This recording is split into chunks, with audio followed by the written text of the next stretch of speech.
Hola, pensé que habían abandonado, pero bueno, ahí se van sumando. Aguantemos otro cachito, así se terminan de sumar un poquito más.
Bien, bueno, ahí ya estamos un poquito más de conectados, conectadas. Bien, no sé si me querían consultar algo del parcial. Creo que la mayoría de aquí rindieron. Em, yo quería refrescarles un poco, bueno, como las fechas. Que bueno, como dijo los y las que estuvieron ahora en el teórico, no quedan muchas clases, quedan solamente hoy y después el 1 de junio. Así que bueno, nada, ojalá se conecten más compañeros y compañeras más tarde porque, bueno, van a tener que, digamos, como un poco el material está disponible igualmente en el aula web, y bueno, también obviamente los y las docentes estamos a disposición para las consultas que tengan, pero por ahí a veces es un poquito más complicado cuando nada, una se tiene que poner con el material solamente, así que Profe, yo quería saber cómo era el coloquio. Ya sé que falta, pero bueno. sí. Todavía no se ha definido, generalmente se define cuatrimestre, o sea, como que se va definiendo dependiendo cuántos estudiantes sean, porque, no sé, en algunos cuatrimestres había muchos estudiantes que habían promocionado, entonces lo que se hacía era tomar de a tres.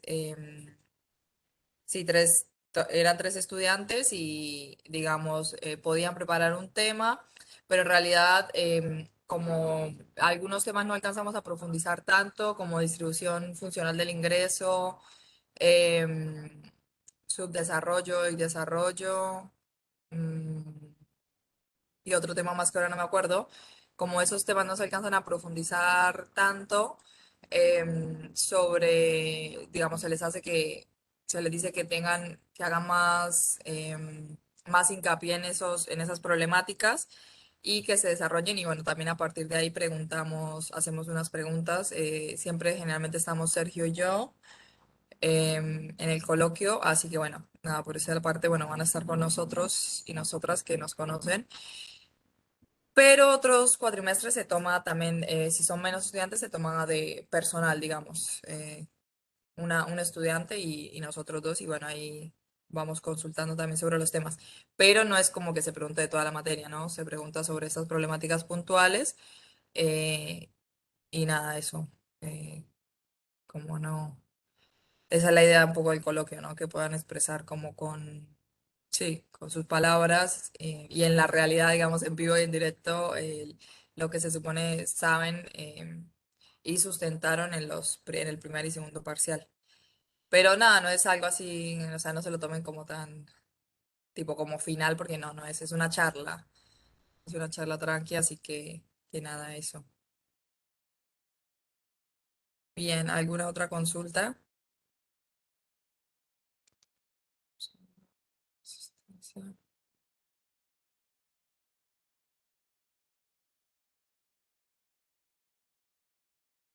Bien, bueno. Arranquemos entonces. Yo un poco, bueno, para no repetir, tanto, digamos, lo que ya Sergio estuvo mencionando, voy a mencionar como un poco solamente acerca del sector monetario y financiero y voy a hacer un poco más de hincapié en el sector externo para que, bueno, tengan como una idea. Este no sería... Un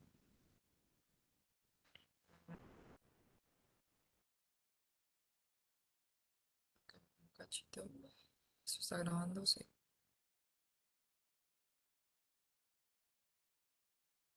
Ah, bien, bueno, antes de seguir, perdón. Entonces, bueno, hoy vamos a trabajar un poco sistema financiero, sistema monetario y financiero y algo del sector externo. El 11 tiene el recuperatorio, recuerden eso, no sé los que, las que no han rendido. El 18 de mayo es feriado. Sí, Perdone que le corte. Yo le quería hacer así una no creo. pregunta. Porque bueno, acabo de ver la nota del teórico, para el que no sabe, ya la subieron. Este, y o sea, yo ya aprobé el teórico, digamos, pero tengo que dar el recuperatorio del práctico, del 11 entonces. Sí. ¿Cuánto sacaste en el práctico? Ahora no me acuerdo, perdón. En el práctico yo saqué un 5,25 y en el teórico me saqué un 9. Bien. Sí, o sea, digamos, ahí tendrías que rendir porque tendrías que tener 6 como mínimo en el práctico. Em, por ahí lo que pasaba era eso, o sea, si tenían muchas, en realidad no tanto, digamos, la respuesta, o sea, muchos y algunos, algunas, en realidad, porque no rindieron muchos, como que no, en la respuesta de economía del cuidado, como que ahí eso les servía como un poco más para sumar más puntos, porque la de ensayo valía más, al igual que la de PBI, vieron que tenían diferente puntuación, digamos, la de necesidades básicas valía solo un punto. Entonces, por ahí, nada, hagan hincapié eso en algunas respuestas como para sustentar un poco mejor. Em, pero sí, necesitan sí o sí 6 para promocionar en cada parcial. Y bueno, el recuperatorio es el 11. Van a ser más o menos parecidas las, no iguales, obviamente, las preguntas. Pero bueno, nada, el 11 sería entonces, después el 18 está el feriado por el censo, el 25 también está el feriado y nos volvemos a ver recién el 1 de junio. Y el 8 de junio ya es el segundo parcial. Así que bueno, no queda mucho más de la materia. Así que cualquier duda, bueno, más de preguntas y eso, porque nada, no vamos a tener muchos encuentros así sincrónicos. Así que bueno, nada, eso. No sé si alguna otra compañera quiera comentar algo.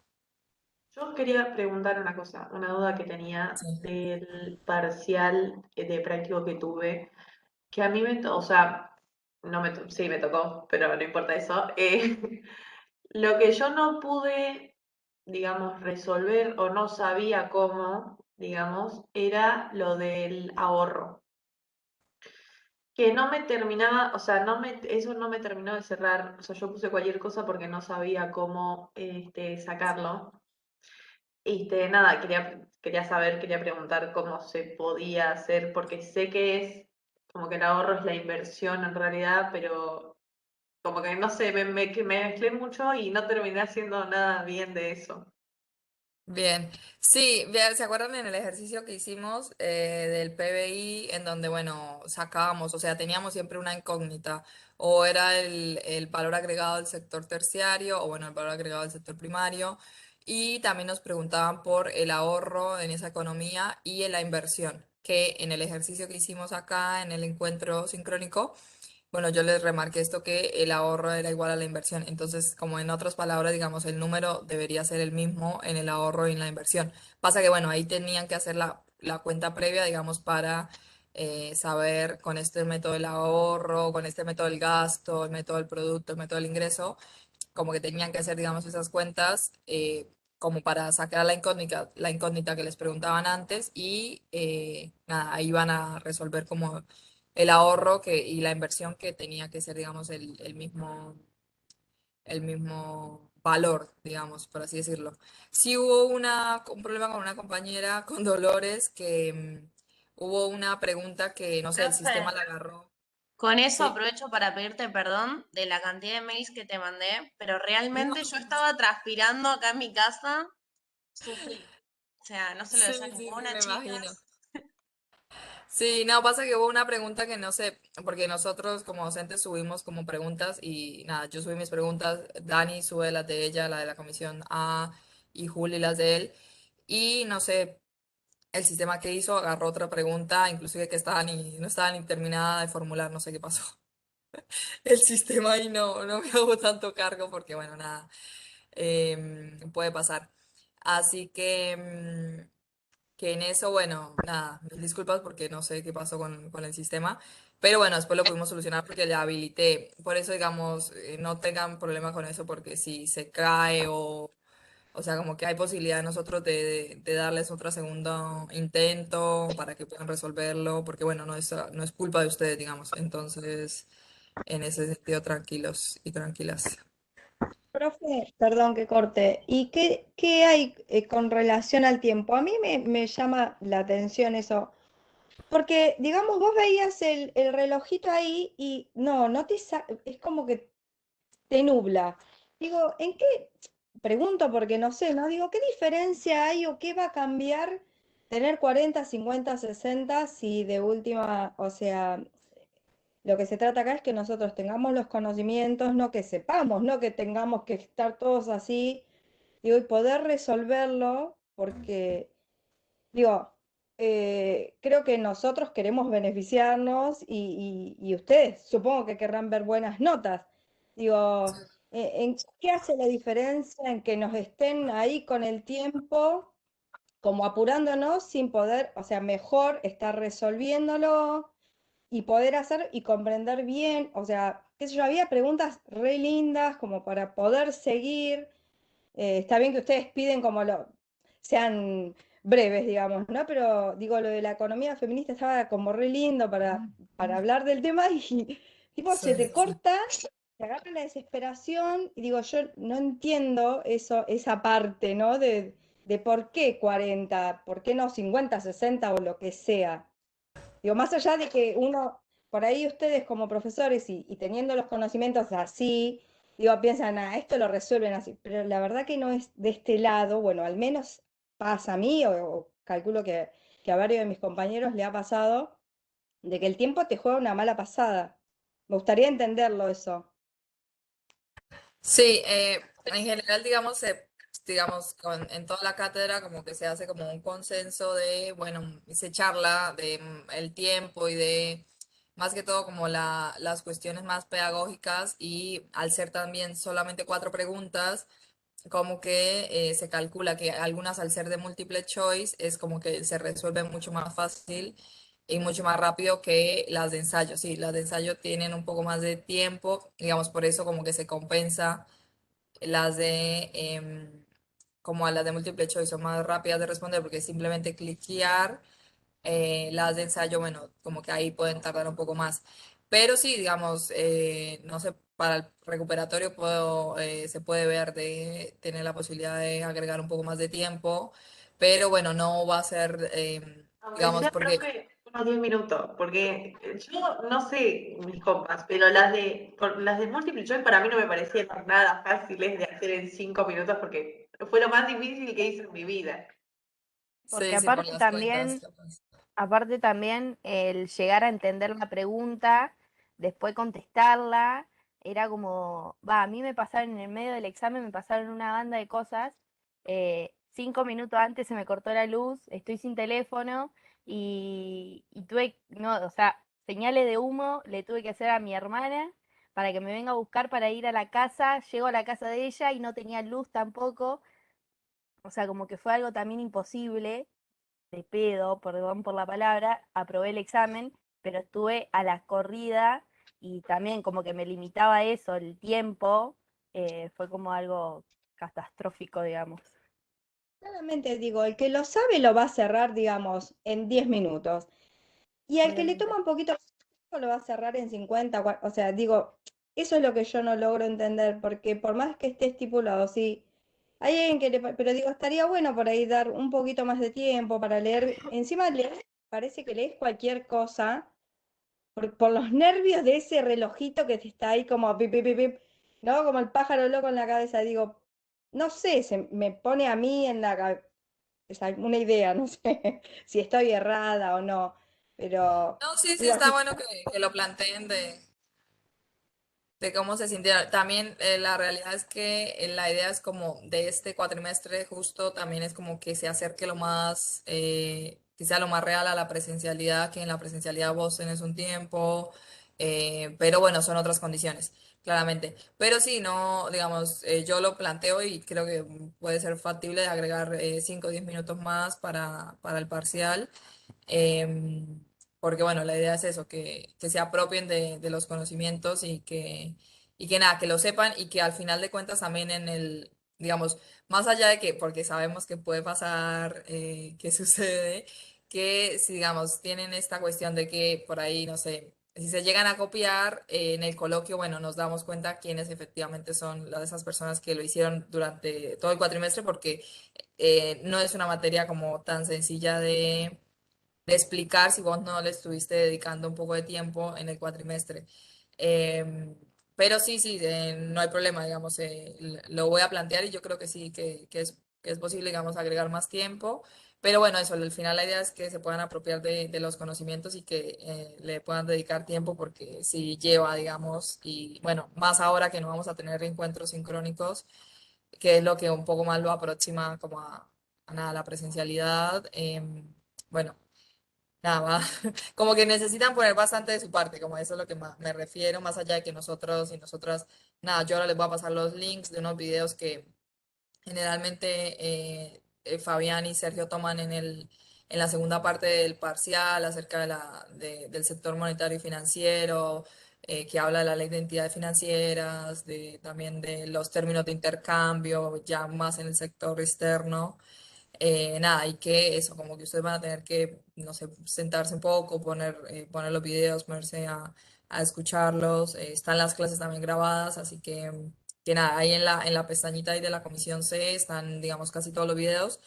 Pero sí, sí, entiendo ahí sí, el cronómetro claramente no, no ayuda mucho y más si eso, si uno está por ahí como estresado, nada, como en las ansias ahí de contestar y de aprobar también, se entiende totalmente el pedido. Profe, esto es lo que estabas diciendo, o sea, digamos, como no vamos a tener tres, o sea, 3 semanas seguidas, básicamente no vamos a tener clases, vos vas a, o sea, vamos a usar, digamos, videos para tener en cuenta más el texto que tenemos que leer para esas clases que no pudieron ser, digamos, virtuales. Claro, ahí digamos, yo lo tengo como separado por, bueno, ahora sigue sector monetario y financiero, ¿no? Y ahí está, digamos, dos videos que son dos clases que da Fabián, que da el titular acerca, bueno, de los temas. Y además hay como un video extra acerca de la ley de entidades financieras que habla un poco de esto de la financiarización. Bueno, eso también que Sergio mencionaba en el teórico, de, bueno, de cómo nuestra vida cotidiana está atravesada por esa financiarización que es a través de la SUBE, que es a través de la cuenta DNI, como estos elementos que hacen como el análisis. Después está el sector público también, que nada, que tiene un desarrollo. Todo esto está en DeSantis. Por lo menos acá, el sector externo es la página 138. El sector público, bueno, el sistema monetario y financiero es la página 84. Sector público, la página 172. O sea, todo está en DeSantis. Eso sí, digamos, es el único autor que estamos manejando para esto. Después, cuando nos volvemos a encontrar el 1 de junio, vamos a ver también ahí Economía Popular, que esos sí son unos textos extra que no están, digamos, en DeSantis. Pero después todo está en DeSantis, con los videos también. Y yo en la parte del sector público les agregué dos videos que, bueno, que son del autor, que es nada, él es docente de la Facultad de Económicas. Así que él está ahí explicando el sector público, cómo nace, cómo surge, nada, los elementos más importantes de tener en cuenta. Así que bueno, esos son como eso, herramientas que van a tener para que se puedan suplir a estas 3 semanas que no vamos a tener cursada, porque bueno, hay millones de feriados y cosas. Y nada, inclusive pensamos en un momento dar clase el 11, pero bueno, por lo menos de mi comisión no se presentaron tantos a rendir y nada, entonces no tiene sentido por ahí uno avanzar en contenidos cuando no están todos y todas para la cursada. Así que eso por ese lado. Pero bueno, eso, ya saben, digamos, los ejercicios van a ser más o menos los mismos del PBI, de balanza comercial. También, bueno, de necesidades primarias no hay mucho, o sea, van a cambiar las preguntas, pero no son tan complicadas. Después, bueno, economía del cuidado, economía feminista también. em, Nada, como que repasen eso un poco más y nada, no, ya van a ver que les va a ir bien. Bien, ¿algo más? Si no, ya arrancamos.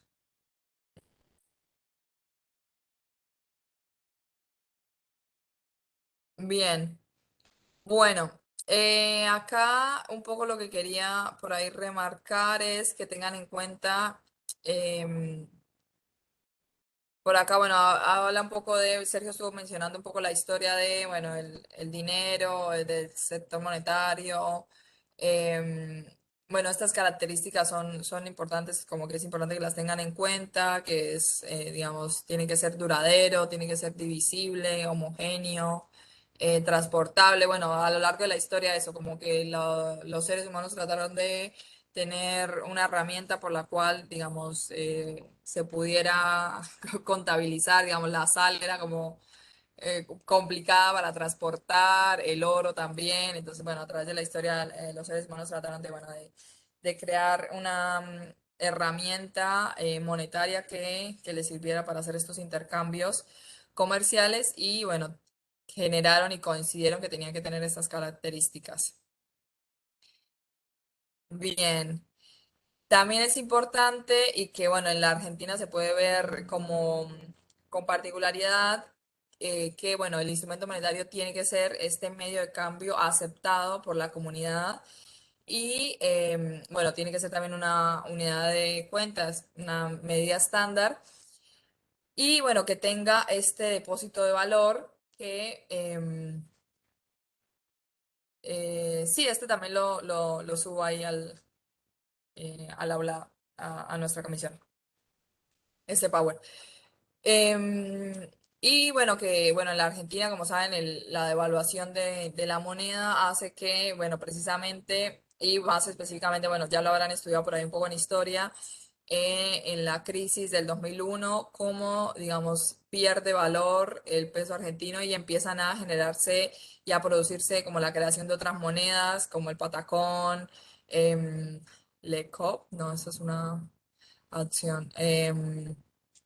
Bueno, no me acuerdo ahora las otras, pero hubo como un montón de monedas que surgieron, pero bueno, no tenían esta aceptación. Bueno, también tienen que tener una sanción de la ley y no tenían como una aceptación total por la comunidad. Tenían como cierta aceptación, pero no.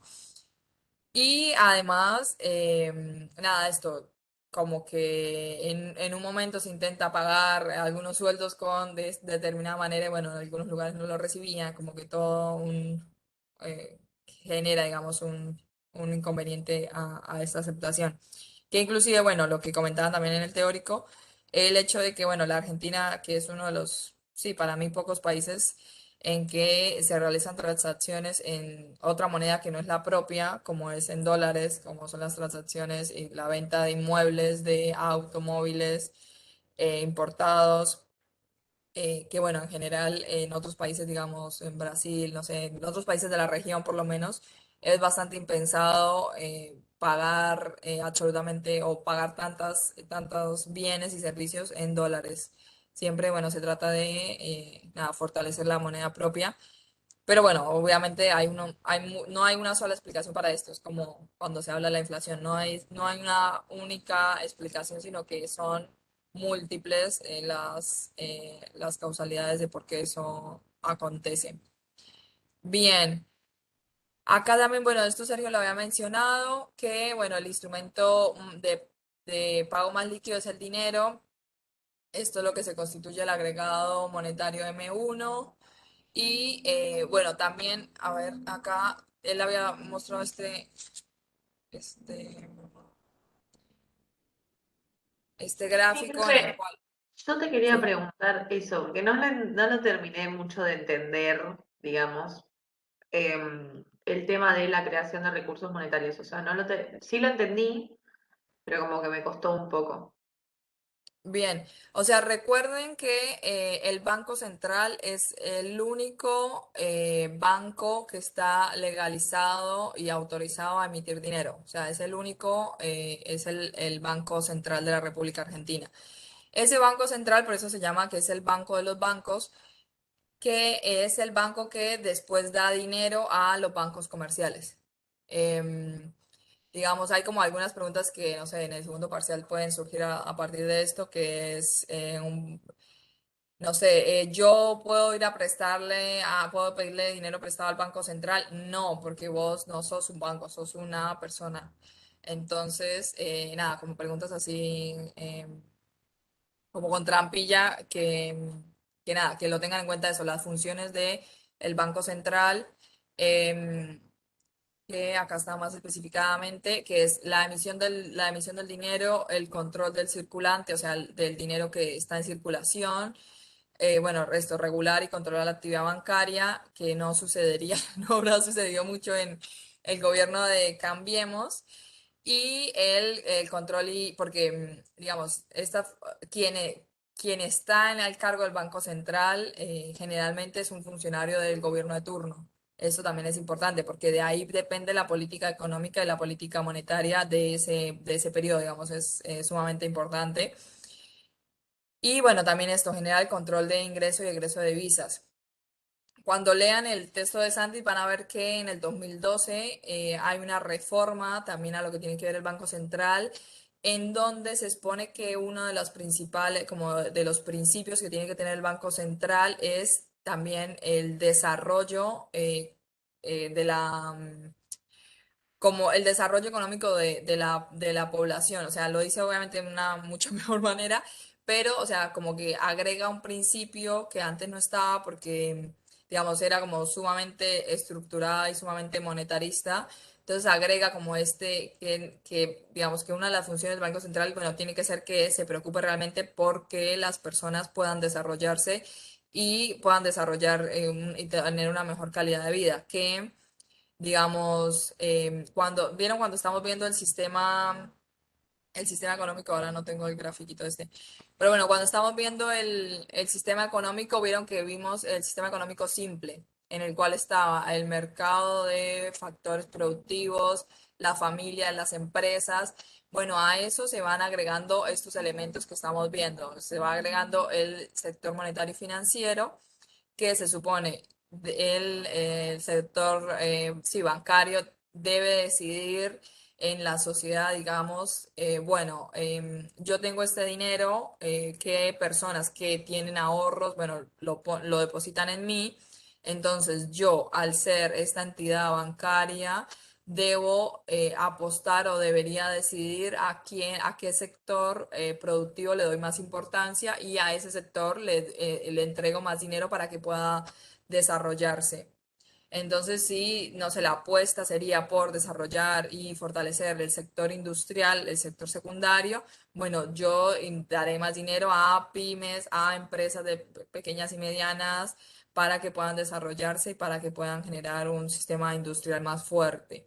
Y bueno, así se supone que el sistema bancario, el sistema financiero deberían como pensar en el desarrollo del país y no solamente en sus ganancias, que bueno, no estaría sucediendo, pero bueno, ese sería como el objetivo. Entonces, digamos, el Banco Central da el dinero, por acá está el Banco Central, que es es el encargado de emitir este dinero, presta, bueno, en este ejemplo, estos 100 pesos a estos bancos comerciales. Esos bancos comerciales nos dan a nosotros, que somos los agentes económicos, estos 100 pesos. Y acá algo también importante que Sergio, bueno, lo mencionó es este encaje que tienen que tener los bancos, este dinero que tienen que tener en sus arcas, que tienen que tener en sus depósitos, guardado por si, en caso de que todas las personas querramos ir a buscar nuestro dinero, que es muy extraño que suceda, pero bueno, la Argentina también tiene un precedente con eso muy fuerte y tal, por eso también es, nada, que muchas personas siguen ahorrando en sus hogares. O sea, tienen, tienen un porqué, un sustento también histórico, cultural con respecto a eso. Pero bueno, digamos, estos bancos tienen que tener una determinada porción de dinero en sus arcas, digamos, no pueden prestar esos 100 pesos completos. Entonces, acá el encaje, bueno, sería estos 5 pesos que los bancos comerciales tienen que tener en el banco, digamos, en caso de que yo diga, bueno, quiero ir a buscarme dinero. Bien, entonces estos bancos vuelven a prestar este dinero, eh, o sea, de esos 100 pesos quedan, bueno, en circulación, yo me quedo con 95. Entonces vuelvo y vuelvo a poner en el banco otra vez, vuelvo a prestar esos 95 y así sucesivamente. Entonces ese dinero, digamos, el dinero que inicialmente tenía el banco, de esos 100 pesos, bueno, ellos van generando este dinero que se denomina dinero bancario y lo van haciendo cada vez más grande porque, bueno, lo siguen y lo siguen prestando a otros agentes. Obviamente esto con miles y miles de millones de pesos que es lo que realizan. Que acá, bueno, un poco en el libro de Santis también está este cuadrito donde explican cómo se genera todo este proceso. Entonces, o sea, el banco te presta a vos 100 pesos, de los Mm. cuales se quedan 5. O sea, te dan 95, no te dan 5. Sí, porque digamos se quedan, sí, ¿Y digamos, vos sí. volvés a pedir como un préstamo de esos 45 pesos? ¿O como Otro agente, digamos. a otro agente pide Otro 45? agente vuelve a Ahí va. pedir y así, y entonces el banco, bueno, necesariamente tiene que seguir teniendo un determinado encaje, digamos, sí, tiene que tener guardado ese dinero. Pero bueno, esto, nada, que es lo que se denominan estos agregados monetarios, entonces, por eso, bueno, tienen lo que es el M1 que es el más líquido, que es lo que hablábamos del el dinero como tal físico o esos depósitos de cuenta corriente. Después tenés el M2 que es el M1 más los depósitos en caja de ahorro. Después tenés el M3, o sea, como son diferentes formas que tienen sí, los bancos para, bueno, saber cómo se va generando este dinero bancario. Por eso dice, a medida que me voy alejando, es decir, creando más agregados monetarios, es más difícil transformar ese dinero en líquido, porque bueno, un plazo fijo, bueno, si es a 30 días, bueno, tenés que esperar, si es a 60 días, bueno, tenés que esperar. Bien. Entonces después, recuerden esto es importante, bueno, las funciones del Banco Central, las funciones de los bancos comerciales que son diferentes totalmente de del Banco Central, que bueno, tiene que ver con eso también, la reserva de valores, la captación de ahorros, esta financiación de actividades productivas, que también, bueno, generalmente cuando se menciona, digamos, ¿qué es lo que trató de hacer el Cambiemos cuando estuvo en el gobierno? Trató de que se generara menos préstamos a las personas, de que, bueno, el encaje fuera un poco más amplio. Así, bueno, el dinero estaba digamos, en los bancos, pero estaba siendo, o sea, no era que estaba ahí quieto, estaba siendo prestado a otros agentes, a otras personas, pero digamos eso lo que hacía era que reducía, porque bueno, eso lo vamos a ver después cuando se habla de la inflación, que es como uno de los métodos o de las formas de reducir la inflación, o sea, que haya menos circulación del dinero, porque ¿qué pasa? Cuando, según esta teoría, la teoría esta monetarista, si yo tengo más dinero, entonces yo voy a demandar más. Entonces, como la oferta también va a ir creciendo. Entonces, si yo tengo menos dinero para comprar menos cuestiones, los que ofertan, o sea, los que venden productos y servicios, van a decir, bueno, no estoy vendiendo tanto, voy a tener que bajar el precio de mis productos, así voy a poder competir, porque si no, no voy a poder competir porque no estoy vendiendo nada. Pero bueno, esto no sucedió, o sea, digamos, el macrismo trató de reducir al máximo esta circulación del dinero y no sucedió, digamos, porque claramente la inflación no es un elemento como muchas veces, bueno, el expresidente lo mencionaba, que era llegar al gobierno y movía los dedos y bajaba la inflación. Claramente se fue con la inflación más alta de los últimos años porque es algo multicausal, entonces no es algo de, listo, muevo dos fichas y voy a controlarlo. Bien. No sé, bueno, acá esto lo van a ver un poco cuando vean el video de la ley de entidades financieras que aún sigue vigente y que, bueno, las disposiciones fueron la descentralización de los depósitos y la liberación de la tasa de interés y produjo diferentes consecuencias. ¿Cómo fue esta fuerte concentración? Bueno, Sergio hablaba de estos bancos que antes habían bancos provinciales, bancos municipales, y bueno, cómo eso se fue destruyendo. También cómo en un momento, bueno, llegaron a haber millones de bancos y bueno, después, bueno, no sé si millones, pero hubo un momento que hubo muchísimos bancos en el país que en realidad solamente ingresaron a lo que, bueno, se denomina la timba financiera y en realidad, digamos, no se preocupaban por esto, como la función de, bueno, esta capacidad de ahorro que tenga la gente, esta posibilidad de otorgarle a las personas el crecimiento productivo a través de un préstamo, porque, digamos, la función del dinero tiene que ver con eso, o sea, por eso se habla también de que tiene que tener una función social, o sea, no tiene que ir plenamente a la especulación. ¿Y qué es lo que pasa? Que por ahí Sergio trató también de mencionarlo un poco. Hoy en día, bueno, primero hay un montón de estafas virtuales, un montón de estafas de miles de maneras. Y también hay esta opción o esta decisión que tienen las personas de decir, bueno, quiero generar un poco más de dinero más fácil, digamos. Y esto que hablaba él, bueno, no hay un impuesto al generar un plazo fijo, al crear un plazo fijo. Y si estoy pagando el 21% de IVA por ir a comprarme una bolsa de leche.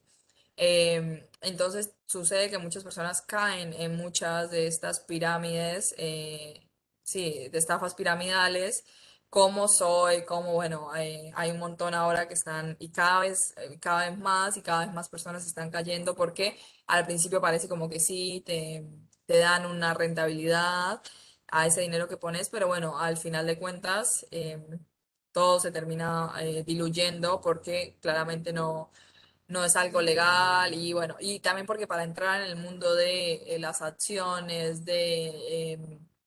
el mundo financiero, bueno, hay que ponerse a estudiar un poco y nada, para que vos no tengas que acudir también a un tercero, porque hay muchas, nada, aplicaciones ahora que, nada, eso, intermedian por vos en el mercado de capitales y bueno, vos pagas una determinada comisión.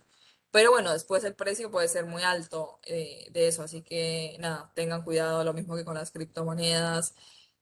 Nada, puede ser que sí, si están bien empapados en el tema y si saben, les puede ir bien, pero también es eso, como una apuesta, como que hay una contradicción ahí con lo político, lo ético político, porque vos no estás produciendo nada, o sea, solamente hay una especulación y una movida de dinero de aquí para allá y nada, como que hay otras maneras también nada, de aportar o de generar una ganancia con tus ahorros de otra manera que bueno, no sé, también habría que darle una vuelta ahí con la economía popular, porque hay un montón de compañeros, o sea, cuando hablamos de esto de compañeros de la economía popular, bueno, muchos y muchas de ellas piden préstamos, pero piden préstamos a prestamistas que les cobran a una tasa abismal. Entonces, bueno, ver de eso, de cómo, no sé, personas que quieran generar un poco de rentabilidad, pero quieren apostar a un proyecto productivo, bueno, se puede hacer de esa manera. Pero bueno, creo que es una discusión un poco más larga. Bien, bueno, pasemos un poco a ver, lo que tengo que detener para mostrar la otra del sector externo.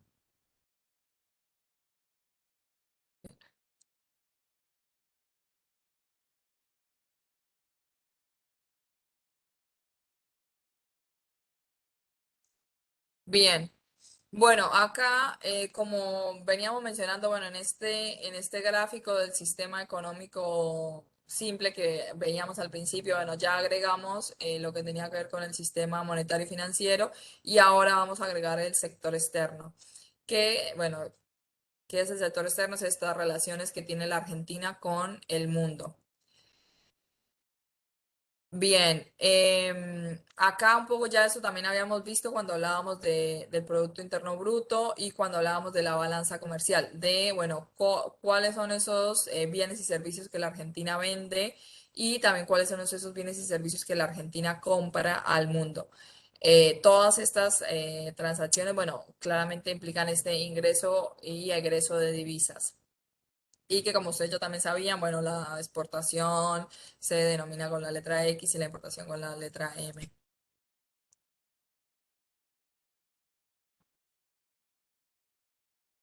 Bien, y acá todo, digamos, estas ventas de bienes y servicios se van a registrar en lo que, bueno, se denomina la parte, digamos, de importaciones y exportaciones se va a registrar en la balanza comercial, pero el total, digamos, de todas las acciones que realiza la Argentina de préstamos, también si la Argentina presta dinero al mundo, bueno, todo esto se va a registrar en la balanza de pagos. Que en esta balanza de pagos hay dos cuentas principales, que bueno, en la cuenta corriente está lo que sería la balanza comercial y después en la cuenta capital y financiera está todo lo que tiene que ver con estos préstamos, con estas inversiones. ¿Vieron cuando todo el tiempo, bueno, se hablaba bueno, y se habla todo el tiempo de las inversiones que tienen que llegar a la Argentina, etcétera? Bueno, la Argentina tiene muchos... como, sí, no sé si decirlo deficiencias, pero sí, como hay muy poca regulación o no está la regulación que debería haber en cuanto a lo financiero y en cuanto a esta cuenta de capital y financiera. Porque, por ejemplo, si yo, y qué fue lo que pasó y qué fue lo que produjo la fuga del préstamo al Fondo Monetario Internacional, que es lo que está haciendo muchísimo daño a este momento al país que tiene que ver con yo como empresario extranjero pude venir a la Argentina, generar una supuesta inversión por el plazo de 3 meses, 5 meses, en el cual, digamos, no sé si recuerdan uno de los discursos de Mauricio Macri que hablaba en cadena nacional y el dólar creo que estaba en un momento en 38 pesos y después de que terminó de hablar en cadena nacional subió a 68 pesos. O sea, en todo eso que parece como un simple número, bueno, ahí están ocurriendo millones de cosas y una de esas es, bueno, la devaluación de la moneda, una de esas es la pérdida de los trabajadores porque no fue que, digamos, tampoco el salario aumentó en proporción y cada vez, no sé si, bueno, también en los medios de comunicación se viene hablando mucho acerca de, que también ustedes lo van a ver más adelante, de la distribución del ingreso y cómo los trabajadores y las trabajadoras, bueno, en la Argentina, pero a nivel mundial, están teniendo cada vez menos participación de esas ganancias. En un momento, bueno, en la historia de la Argentina, cuando estuvo en el gobierno Juan Domingo Perón, bueno, se hablaba del 50-50, que era la repartición de estas ganancias. Bueno, hoy en día la persona más, sí, que más ingresos tiene, más rica, bueno, gana no sé cuántas veces más, como en un momento creo que hace como 2 años se hablaba que ganaba 50 veces más que una persona con un salario común, digamos. Ahora no sé ni en cuánto estará, pero bueno, tiene que ver con esa distribución. Entonces, Nada, bueno, todo esto sucede y todo esto lo que acontece cuando, bueno, ocurren estas devaluaciones y cuando ocurre esta pérdida de esta, y digamos, ese hecho de que no haya una regulación para que esa empresa, que inclusive Chile tiene una regulación para que una empresa que es nueva, digamos, en el país, se asiente por lo menos por 2 años en el país, bueno, la Argentina no la tiene esa restricción.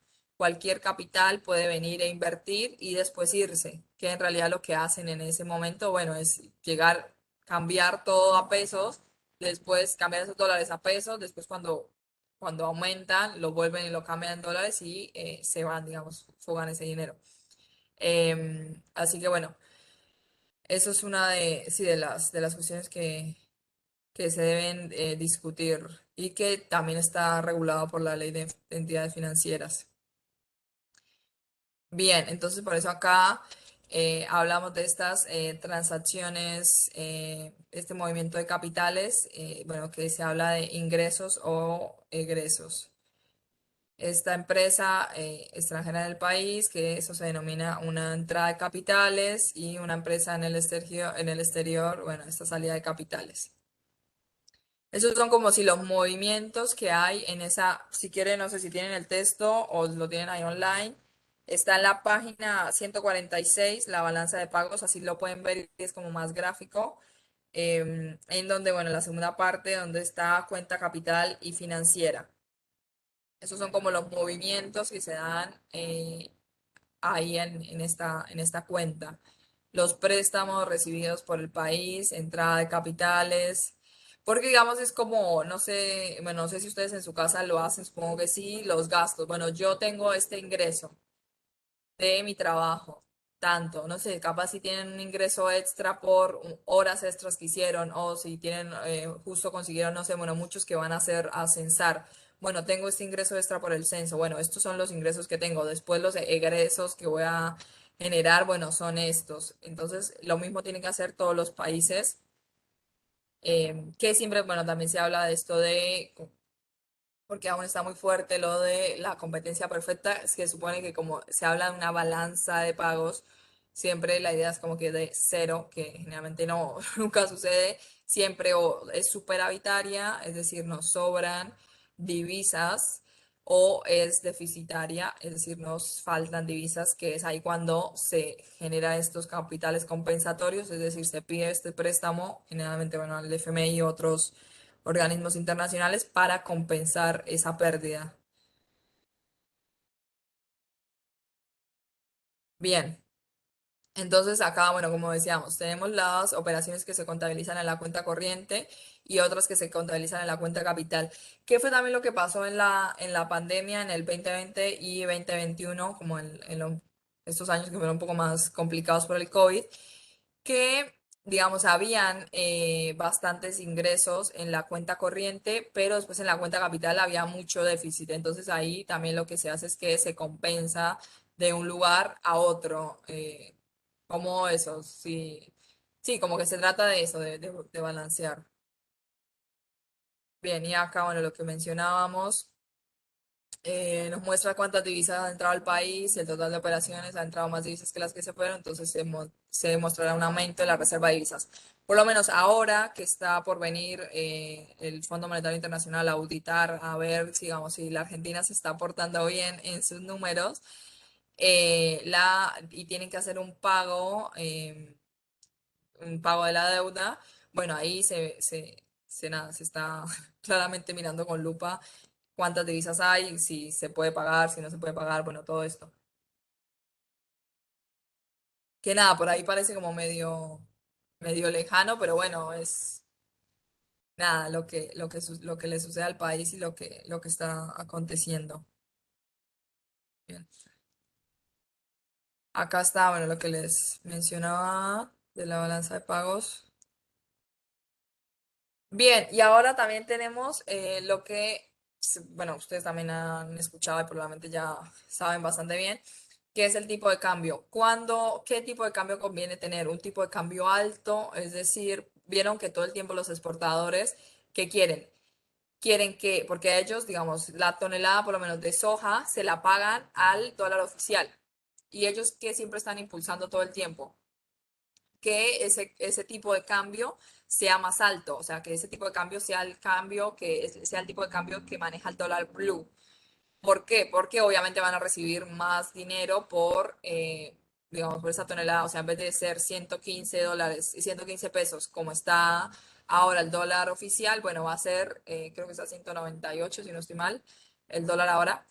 Entonces van a tener más. Pero ¿qué pasa? Digamos, precisamente como la Argentina, bueno, esto vende alimentos al mundo, a su vez, bueno, necesita de una parte de esos alimentos para alimentarse.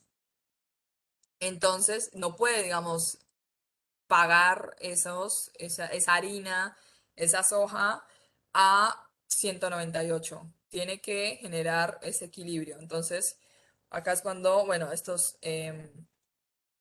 se habla de, bueno, por qué conviene o qué conviene.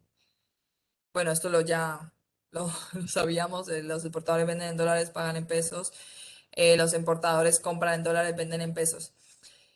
¿Qué sucede esto? Precisamente, digamos, los exportadores no es que le paguen en dólares a sus peones y a sus trabajadores y que inclusive aún, o sea, hoy en día necesitan mucho menos trabajadores de los que necesitaban antes. O sea, el sector, si bien hay mucha mano de obra del sector rural, no sería precisamente en lo que se denomina la agroindustria, porque hay muchas maquinarias que...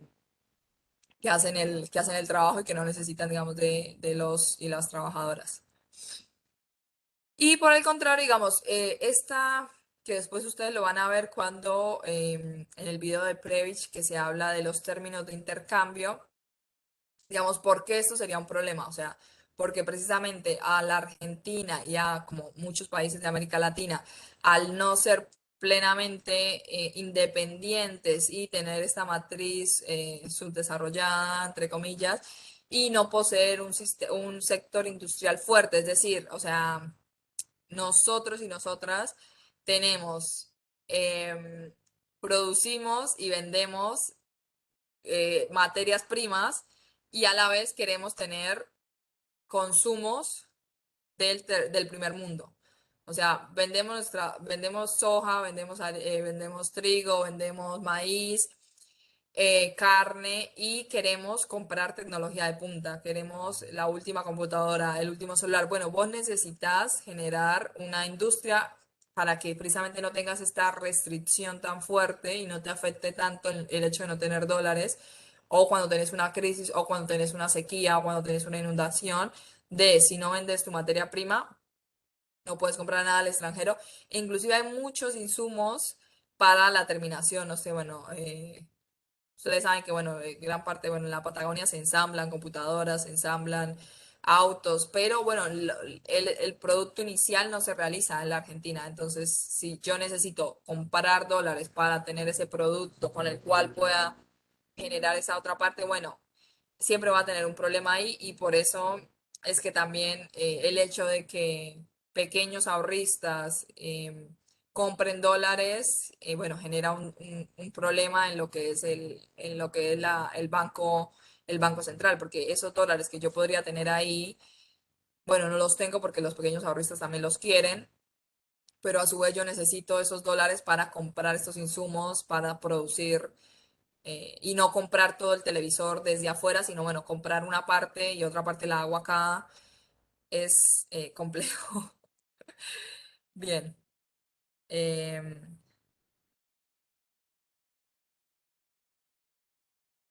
Acá, bueno, por eso se habla, bueno, de este espacio de mercado de cambio para hacerse de dólares y de pesos, que, bueno, acá se menciona, bueno, el tipo de cambio puede fijarse de dos formas, o libremente, que fue lo que hizo el macrismo de liberar, vos podrías comprar $2.000, pero ¿quién podía comprar? ¿Quién podía hacerse, o sea, qué persona trabajadora, de la clase trabajadora, podía hacerse de $2.000?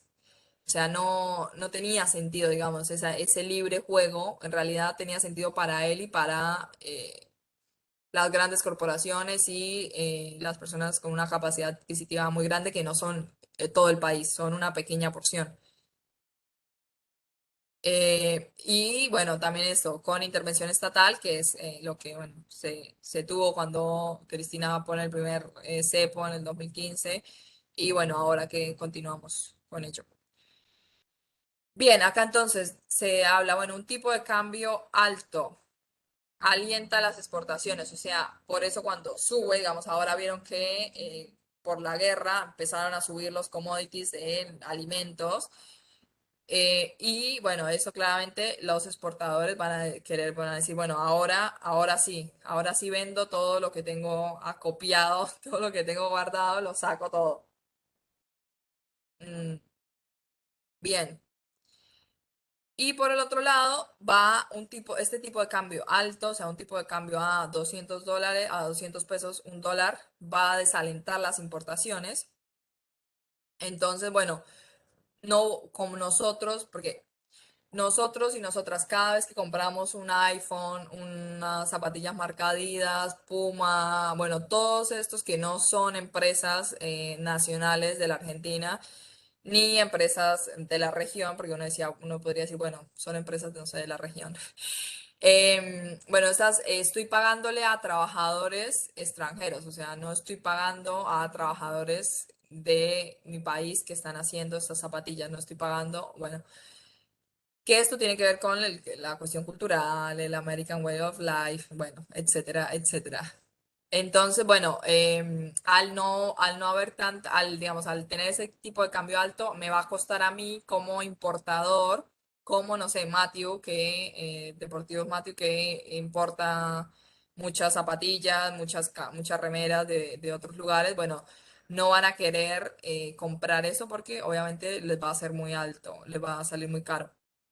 Entonces eso, bueno, favorece un poco la industria nacional. También, bueno, esto incentiva a vender dólares, eso, bueno, depende, nada, generalmente los analistas siempre que hablan del mercado del dólar blue dicen que es un mercado pequeño, que no afecta, pero que no debería afectar tanto, digamos, la cotidianidad ni el mercado de precios, digamos, porque no es un mercado amplio de compra de dólares, pero la verdad es que el pequeño tendero, digamos, el pequeño comerciante, cuando ve que aumenta el dólar blue, como que también quiere seguir ese parámetro de aumento y bueno, no debería ser así. Bien, entonces por el otro lado tenemos un tipo de cambio bajo que alienta las importaciones, que esto fue lo que también sucedió, bueno, cuando Menem declara, bueno, el 1 a 1, ahí, claro, un peso, un dólar, entonces yo quería comprarme todo lo que era de afuera porque también esta cuestión cultural de, bueno, lo de afuera es mejor, etcétera, etcétera. Entonces, bueno, voy a querer, como el tipo de cambio está bajo y me conviene, voy a querer comprar esto de afuera, estos elementos. Que inclusive también esto sucedió mucho en la dictadura, no sé si recuerdan, bueno, hay algunas propagandas en donde muestran como un comercial, una propaganda de una silla, en donde dicen, esta silla es de industria nacional, no sé, hacen como que la ponen y un señor se sienta y la silla se destruye. Y después sacan como una silla, no, pero compré esta silla, no sé en dónde, en Estados Unidos seguro, y bueno, la silla era súper resistente. No sé, bueno, hubo mucha, o sea, y esto lo hacía el Estado Nacional, obviamente en ese momento una dictadura, pero bueno, tiene que ver cómo también penetró fuertemente en la cultura y sí, en la noción de todos y todas. Bien, y este tipo de cambio bajo desalienta las exportaciones, porque obviamente no van a tener tanta rentabilidad. Y bueno, también incentiva a comprar dólares, que eso también depende de, bueno, estos pequeños ahorristas o no. Bien. Em, Eso creo que ya estaba sentido. Bien, bueno, la balanza de pagos de vuelta. Y acá, bueno, está lo que mencionaba que van a ver después con el video de Prevish, que es esto de los índices de intercambio, los términos de intercambio, y que son estas relaciones entre el país, son estas relaciones entre estos bienes exportados y el precio de la canasta de los importados, entre, bueno, lo que compro, que él pone un ejemplo de el café, o sea, el café fue también un producto que fue desarrollado o sea, en el siglo XIX, siglo XX aproximadamente, y era como este gusto que podían darse las personas en ese momento de tomarse un café. Pero el hecho de que yo me pueda dar este gusto y me pueda tomar una taza de café en el día no significa que me vaya a querer tomar, o sea, porque yo tengo una capacidad adquisitiva más alta, me vaya a tomar 50 tazas de café en un día. ¿Qué tiene que ver con eso? O sea, el hecho de el problema de vender estas materias primas, o sea, no se va a modificar mucho, digamos, si no se cambia la matriz productiva y la matriz industrial de un país, o sea, si no se genera como esa independencia industrial. Em, Bien. Y acá también, bueno, este índice de relaciones de intercambio mide esta capacidad de compra externa que tiene un país. Si el precio de lo que se exporta sube más que el precio de lo que se importa, bueno, crece el poder de compra de la Argentina, y si sucede del otro modo, bueno, cae ese poder de compra. Entonces, nada, generalmente lo que Prebisch menciona es este deterioro en las relaciones de intercambio. ¿Qué es esto? Por más de que un país venda todos sus recursos naturales y su materia prima, bueno, no eso va a devenir en un deterioro eventual de esas relaciones, y por eso también, digamos, los países de América Latina, si no generan una fuerte industrialización, bueno, no va a ser posible, como como que van a seguir ahí medio estancados en vender sus recursos naturales, y que en bueno, en muchos casos, no sé, bueno, se habla eventualmente de la desaparición del petróleo porque no es un bien renovable, como muchos otros bienes, nada, como la destrucción de el agua a través de la exploración de minas de oro, de plata, bueno, etcétera. Así que bueno, esto también, bueno, se lo van a poder ver con el videito que tienen. Bien. Bueno, acá hay unos problemitas que esto no sé si van a ingresar en el parcial, eh, porque bueno, no lo hemos charlado aún, pero los podemos ver si quieren. Que es, bueno, si un empresario argentino vende 1.000 toneladas de trigo a Estados Unidos, siendo que cada tonelada de trigo se encuentra en el mercado internacional a $510, y sabiendo que el dólar cotiza a 90 pesos en la Argentina, contestar, ¿cuántas divisas ingresan al Banco Central? ¿Cuántas divisas salen de la Reserva Federal de Estados Unidos? Bueno, esto es bastante sencillo. Ahí entonces hacemos la operación, que simplemente es dividir 1.000 toneladas, porque bueno, acá nos dan toda la información, 1.000 toneladas de trigo, $510, y también la cotización de 90 pesos el dólar en la Argentina. Entonces se hace la multiplicación, ingresan 510.000 dólares al Banco Central. ¿Y cuántas reservas salen de la Reserva Federal? ¿Cuántas divisas salen de la Reserva Federal? Bueno, salen lo mismo que ingresan.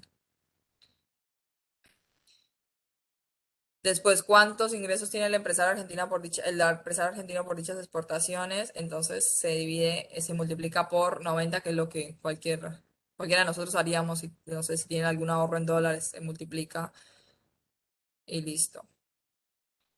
Tiene 45 millones de pesos aproximadamente. Bien. Pero bueno, todavía, como les digo, no sabemos. Igual yo les subo las diapositivas para que las tengan y nada, pueden repasar. Em, Bien. Después, bueno, sector público tampoco no lo vamos a alcanzar a ver. Em, bueno, quiero compartirles los videos. Acá les comparto los links.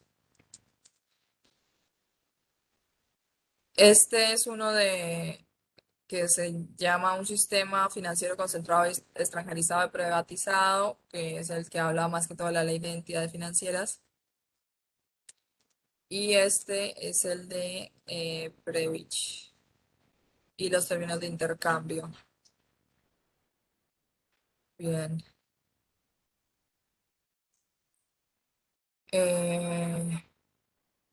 Estoy buscando acá.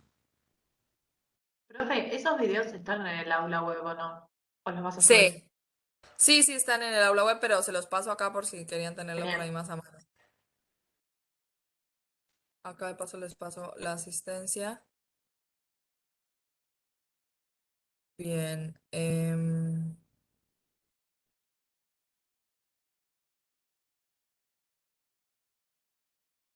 No sé si tienen alguna otra pregunta.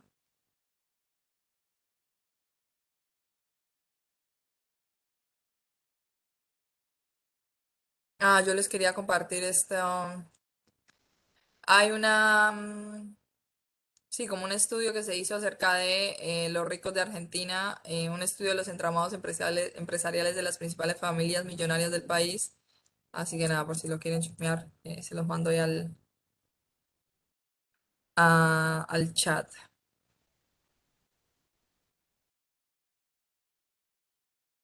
Bien.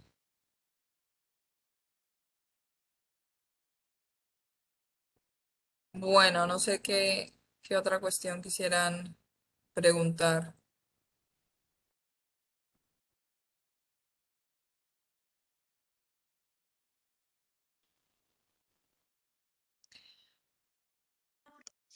Esto no es una pregunta, pero sí quería comentarte que Juliana Farías no se pudo conectar porque está con mucha fiebre. Nada, eso. Bien, Me pidió que te dale, avise. sí, sí, está bien, no hay problema. Bien, allá les mandé la lista. Bueno, no sé si quieren que veamos un poco del sector público, así ven algo por arriba. A ver, y después nada,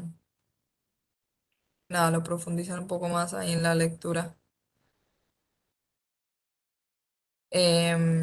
Bien, eso también sí después se los voy a subir. Acá, bueno, está un poco la historia de el caso argentino, la caracterización del sector público y, bueno, la importancia que también ha tenido en el sistema capitalista, bueno, Keynes, pero por ahí me interesaba como detenerme acá en esta conformación del sector público que está, bueno, el sector no financiero y el sector financiero por un lado, que bueno, esto ya lo mencionamos, que son el Banco Central y los bancos comerciales y bueno, nacionales y provinciales. Y después, por otro lado, está en el sector no financiero, el sector público nacional, bueno, los estados provinciales municipales, la administración nacional, que bueno, acá tenemos que la administración central, los organismos descentralizados y los organismos previsionales, como puede ser ANSES. em, Bien, después tenemos estos bienes y servicios públicos que algunos son gratuitos, otros tienen algunos se pagan, digamos, más allá de que, bueno, pueden ser empresas del Estado Nacional que tiene también participación, es una participación mixta, ¿no? Porque 51% es estatal y después es privado. Después otros servicios que son pago mediante la tarifa y, bueno, mediante las tasas. Em, bueno, eso es una análisis. Está buena esa nota, pero vamos acá. Las fuentes de financiamiento del sector público son los impuestos. Entonces, si llega a haber una pregunta, ¿cómo se financia el sector público? El sector público se financia mediante impuestos.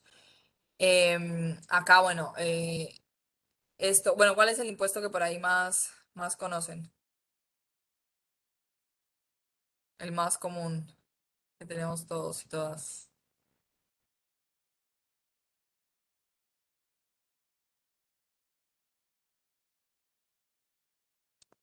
Bien, bueno, el IVA, muy bien.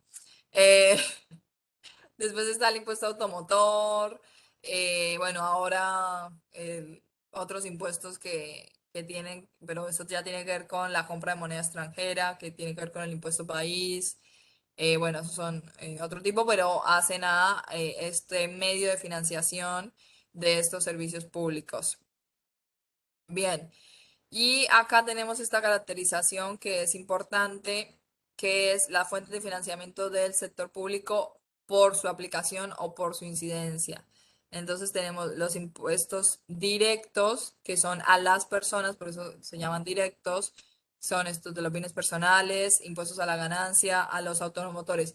Los impuestos directos, por decir, tienen nombre y apellido, o sea, vienen a fulanita de tal, tiene que pagar tanto porque su ingreso es tanto. En cambio que los impuestos indirectos no tienen nombre y apellido. Por esto, bueno, acá se encuentra el impuesto al valor agregado, el impuesto a las bebidas alcohólicas, a los cigarrillos.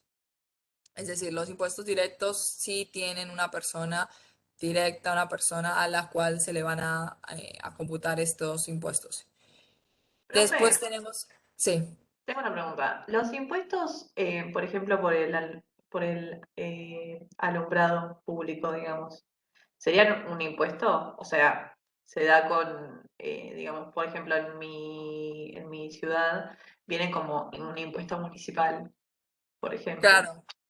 Sí, esos serían impuestos directos porque vienen a la persona, o sea, también dependiendo la zona, eh, a él lo que cuesta, puede costar más o menos. No sé, una persona que viva en Recoleta, Palermo, va a pagar un impuesto mayor de alumbrado en esa zona. Bien, después, por su incidencia, eso es otra caracterización, como se acuerdan cuando veíamos los bienes y servicios que eran por su naturaleza, bueno, esto es también así, tienen como diferentes clasificaciones. Por su incidencia pueden ser progresivos, es decir, su incidencia aumenta a medida que aumenta el ingreso, proporcionales que se mantienen o regresivos. Generalmente, si ustedes escuchan a los economistas libertarios, van a decir que los impuestos son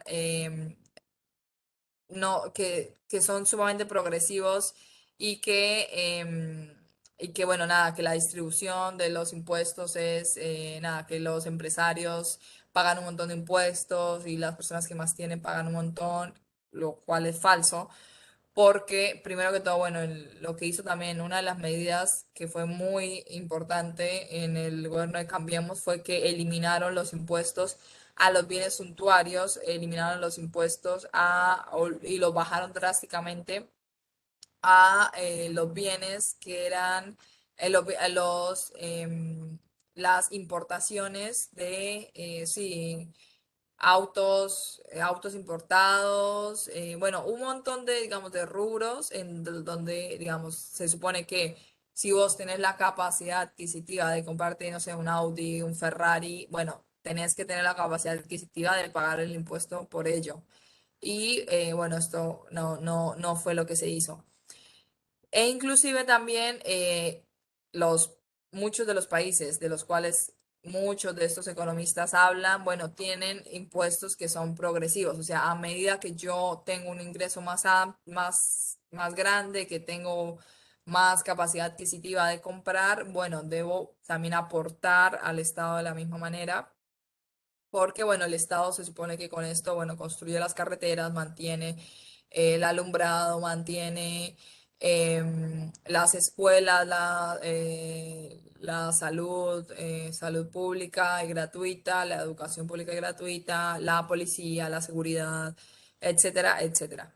Entonces, generalmente en América Latina los impuestos son regresivos y a la vez son indirectos. O sea, la población es la que más paga impuestos, porque, digamos, por eso cuando se habla que los migrantes no pagan impuestos, bueno, es falso porque Hay el impuesto que es más básico, que es el IVA, bueno, ahí está incluido ese 21%, está incluido y lo están pagando por todas las compras que hacen. Bien. Acá entonces, bien, como ya decíamos, bueno, el impuesto aumenta a medida que aumenta el ingreso de una persona. O sea, si yo gano 10.000 pesos, bueno, va a ser el 10% de esos 10.000 pesos, entonces voy a pagar 1.000 pesos. Si yo gano 50.000 pesos, bueno, va a subir ese impuesto, va a ser del 35%, so voy a pagar 17.500. Y los regresivos, es decir, que, digamos, la persona gana lo mismo y pagan, o sea, va a pagar más, inclusive una persona que gana menos, porque, ¿qué es lo que pasa también? Una persona que gana menos va a destinar todo su ahorro al consumo. En cambio, que una persona que tiene una capacidad adquisitiva mayor puede destinar una parte al consumo y no va a destinar todo al consumo. Generalmente lo va a destinar al ahorro o a otras cuestiones. Entonces, por eso se habla de estos impuestos regresivos. Y bueno, estos directos porque recaen sobre personas físicas o jurídicas y bueno, indirectos. Bien. Entonces tenemos que estos ingresos del Estado se generan, bueno, mediante esta recaudación de impuestos que la hace, bueno, la AFIP, que es el ente nacional, ARBA, que es el ente provincial, y bueno, la Plata, en nuestro caso, la Agencia Platense de Recaudación, que es la municipalidad. Que bueno, no sé si se acuerdan que el año pasado, sí, Axel Kicillof generó como una, ahora se me olvidó el nombre, unificó este impuesto, tanto el nacional como el provincial, para que, bueno, no hubiera tanto inconveniente con los pagos y todo esto.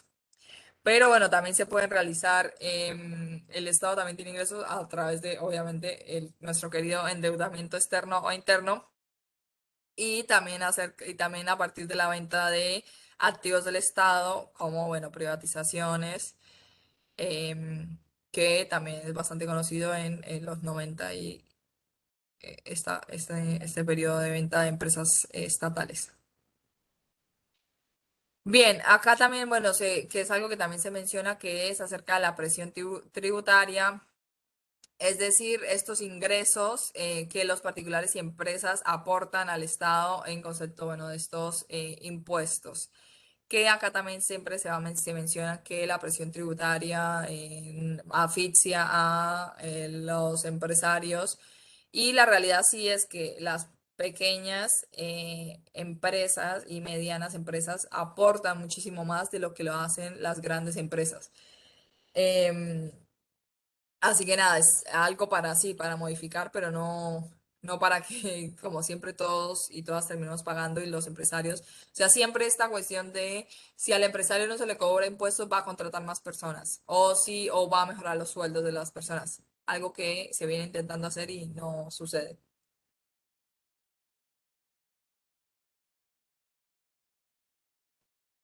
Bien. Y bueno, esto de también del gasto público y que precisamente es uno de los requerimientos que tiene el Fondo Monetario Internacional, que se reduzca el gasto que realiza la Argentina, el gasto público. Esto quiere decir, bueno, no emisión monetaria, esto quiere decir reducción de personal, esto quiere decir inclusive reducción de políticas paliativas, porque ni siquiera es que son políticas sumamente compensatorias hacia los sectores populares, que son los que, bueno, más han sufrido la crisis por la pandemia y la crisis también del, del gobierno anterior. Así que, nada, bueno, como menciona acá, los neoclásicos preferirían un Estado con menor intervención, por consiguiente, el tamaño debe ser pequeño, y los keynesianos preferirán un mayor tamaño del sector público, que no es una cuestión de, bueno, tanto de así de los keynesianos, sino que tiene que ver con, bueno, cómo está motorizándose la economía en la sociedad y es a partir también del consumo que se puede motorizar esa economía. Que bueno, eso está un poco también en la historia, que no me quería tener tanto ahí como en la parte histórica, sino en estas conceptualizaciones un poco más. Bien,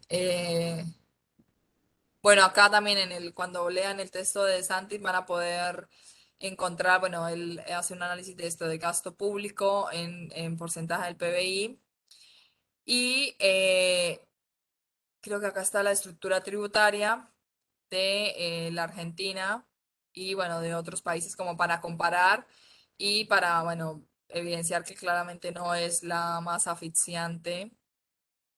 Acá, ¿dónde está la otra? Ah, la presión tributaria. O sea, es muy gracioso porque muchos de los, o sea, todos estos países de los que muchos de estos economistas libertarios admiran son los que más impuestos cobran y los que tienen una presión tributaria mucho más fuerte. Pero bueno, siempre, no se terminan negando que eso es así.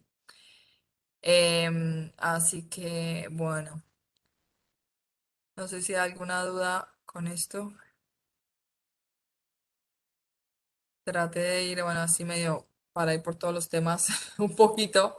Pero bueno, nada, ya saben que, bueno, están los videos, bueno, el texto lo explica bastante sencillo también. Así que bueno.